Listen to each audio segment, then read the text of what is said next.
What's up, beautiful world? This is TNA Top Notch Audio, and welcome to another episode of r/idontworkherelady.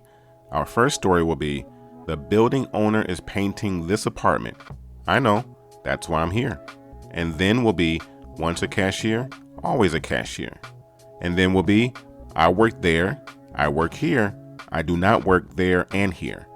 If this is your first time listening, remember to hit that subscribe button on the bottom right hand corner. If this is not your first time, welcome back. Enjoy the stories. And this story is posted by /a bear sniffed my head. The building owner is painting this apartment. I know, that's why I'm here. So I'm remodeling the 4 units on the second floor of an apartment building I own. I subbed out the painting for 3 of the units. I'm working in the 4th. I hear the painters arrive and greet them at the top of stairs. I've never worked with this company, but I'm happy to see a few familiar faces. Tess gives me a hug and Jorge a nod.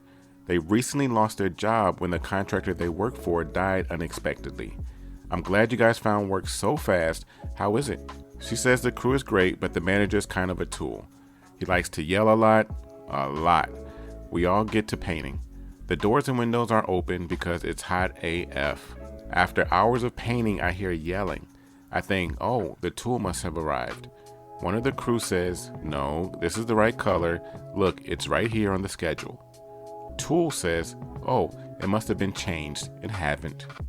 More yelling, more stupid stuff. Tess is in the unit across from me. She gets my attention, points at the unit where the tirade is coming from, and mouths to see what I mean. I shake my head and we go back to work. A few minutes later, I hear very loudly, "What the F are you doing?" I look up to see Mr. Tool glaring at me. I answer, "Painting?" "The building owner is going to paint this unit. I know, that's why I'm here." "Are you effing stupid? I said the building owner is painting the unit." Tess comes in to see what's going on, and another painter tries to stop Mr. Tool. I answer again, "I know. That's why I'm in here." Mr. Tool then turns to the painter trying to stop him and yells, "Get back to work." The painter pauses for a second. Mr. Tool yells, "Now." At this point, I'm pissed, not about how he's treating me, but how he is treating the crew. No one should have to work with this kind of spithead. I take some deep breaths and go back to my painting. I'm going to let this play out. "Mr. Tool, this space is not our job. Stop painting. Has anyone ever told you that you're really loud? Stop painting." See what I mean? Very loud. Maybe you have a hearing problem. "Listen, F-tard, I'm not paying you to paint in here." That is true. You are not paying me to paint in here. "What is your effing problem?" I don't like loud a-holes that yell at people for no reason.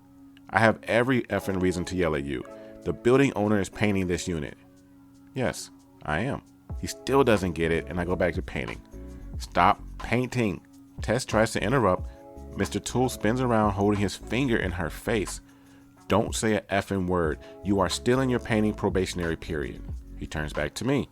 "That includes you, and you're in thin ice." Ice sounds great. I walk over to my cooler, grab a piece of ice, and rub it on my forehead. Mr. Tool is about to hyperventilate at this point. I pick up my brush and continue to paint. "Stop effing painting." "No, I like to paint." "Do you like having a job?" "Do you like having a job?" "That it. Pack your effing spit. You're out of here." The next time you'll yell, consider yourself trespassed. "You can't trespass me. This is my effing job." "Not for long it isn't." "You are officially trespassed. Please leave." I pull my phone and ask Siri for the phone number for the police. "Are you going to leave?" Mr. Tool stands there for a minute, confused. Tess says, "He is the building owner. That's what we're trying to tell you. He owns this building." I tell Mr. Tool again, "Please leave my property. I don't like loud a-holes that yell at people for no reason." Mr. Tool tried to apologize. I just asked him to leave and pointed at the door at the bottom of the stairs. He left. I call the painting contractor and ask him to come to the job as soon as possible. He does. We all have a meeting. We explain what happened. It turns out Mr. Tool is the painting contractor's son. I tell him that he had a great crew, they work hard, and they are good at what they do. They shouldn't have to deal with behavior like that. It's unacceptable. He said he's had a lot of trouble with his son's behavior. I say the best thing you can do for your son and your business is to fire him. If you don't, it's just going to get worse, and these people don't deserve that. Mr. Toole was fired 2 days later. And this next story is posted by u/xxxencrypt3d. Once a cashier, always a cashier. Hey everyone, here's a story for you guys and girls. Backstory. Whilst my brother was finishing up school, he had a job in a retail store. He worked as a cashier and wasn't too shabby at it either. Cast. Me is me, B is brother, EP, entitled person, M, manager, T, trainee. Now to the story. It was a few months since he quit the cashier job, and we had just walked into the shop my brother used to work at. We grabbed our stuff, I got myself some chocolate, and we headed to the cash registers to pay, then leave. At the cash register was a trainee. It said on his name tag. T was struggling a bit, so my brother decided to lend a hand. Enter EP. Excuse me. My brother turned around, confused. Shouldn't you be wearing a uniform? My brother does a nervous laugh and says, "Oh, sorry, I don't work here. I was just helping this guy out." He then points to T over his shoulder. "I was watching you. It's obvious you work here," says EP. "No, ma'am, I used to work here," responds B. "Bullspit," she says. My brother started getting visibly angry. "Excuse me, miss," I say. "My brother's a bit angry, so can you please go?" This woman then turns to me, and I was only 9 at this time, and says, "The F did you say to me?" I almost spit myself. "Can you please go?" I said again. She steps forward before my brother moves to step in between us. She takes a step closer before screaming and sprawling onto the floor, clutching her stomach. My brother goes pale as he sees his old manager rush in. Turns out T called him when EP walked towards me. M stops when he sees my brother, then EP on the floor, still screaming her butt off. He turns to T. "The hell happened here?" asked M. Before T can respond, EP screams, "B assaulted me, so did that brat there," then points to me. Like most people at the age of 9, I'm not very comfortable when random people scream at me. I start crying, and my brother tries to comfort me. At this point, the whole ordeal has got a lot of attention. A lot of people see me crying and EP hurling insults at me and B. So they all turn against EP. Some scream insults at her, others threw bread, muffins, and other things. The manager tells everyone to stop or everyone gets kicked out.